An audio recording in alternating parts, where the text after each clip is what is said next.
ဒီသချင်းကိုမြန်မာ version အနေနဲ့ KKT နဲ့ချမ်းချမ်းကဆိုခဲ့ပြီးတော့တီးကအားခိုင်းဖြစ်ပါတယ်ကျွေပန်း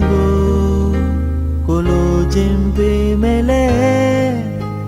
သခင်ပေးချင်မရမှာမို့နေနေလဲငေးကကြည်ရင်နဲ့လေညီလာ